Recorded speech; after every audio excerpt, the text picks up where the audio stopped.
The stage lights are on and the curtain is drawn. It's time for the life of a showgirl.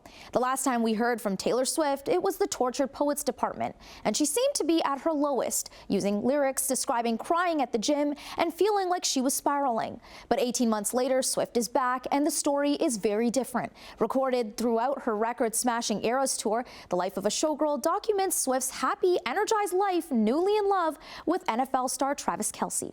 Tessa Bennett joins us in studio with more. Tessa, what can you tell us? Manisa, fans have been counting down the days until the release of The Life of a Showgirl, breaking a Spotify record for the highest number of album pre-saves in the app's history. And so far, this album seems to explore themes Swift hasn't often sung about.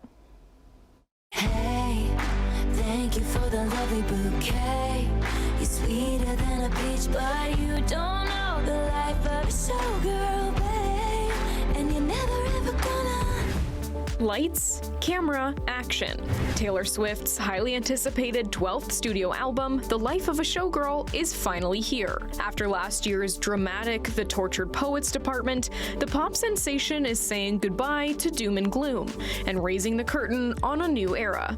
The album was written during her worldwide Eras tour and shows a new side to the 35-year-old. Swift has described the period of time during which she wrote this album as exuberant, electric, and vibrant. Well, certainly she does still continue to talk about how amazing her life is.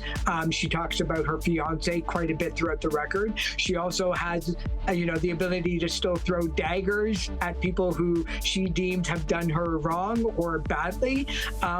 Overall, so far, the critics have been about 80% positive from what I've seen online. She was back in the studio with Swedish mega producers Max Martin and Shellback, who helped craft some of Swift's biggest hits of the 2010s, including 22, Shake It Off, and Blank Space.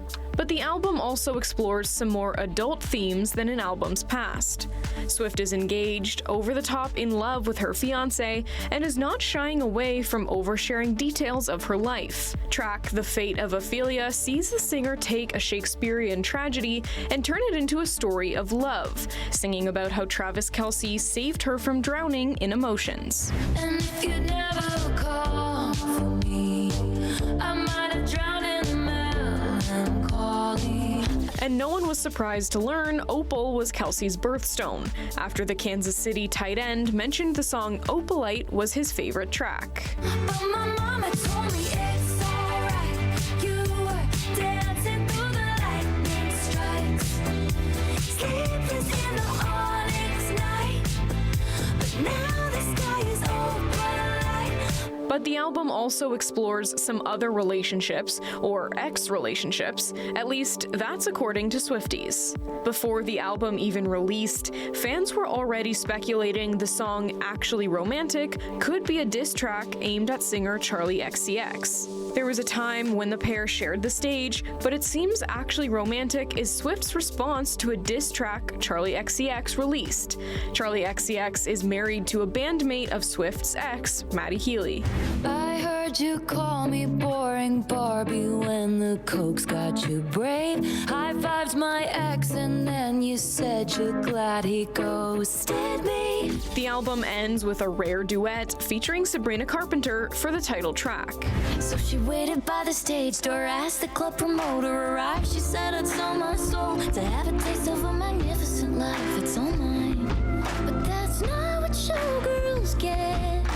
Interestingly, The Life of a Showgirl hasn't been received the same as her prior albums, with some Swifties saying it lacks her usual uniqueness and flair. It's also shorter than normal, leaving some wondering whether she's hiding bonus tracks up her sleeve. There's a lot of long-term Swifties that don't really love the record as of yet. It doesn't grab you like Evermore did. Those records just stood out during COVID of just absolute classics. This one tends to be, let's wait and see. But as the showgirl herself says, baby, that's show business for you. Despite all the hype surrounding today's album release, Swift has revealed she's not hitting the road anytime soon for another tour. The singer says she's content in her life right now, and if she toured again, she would want to do it right.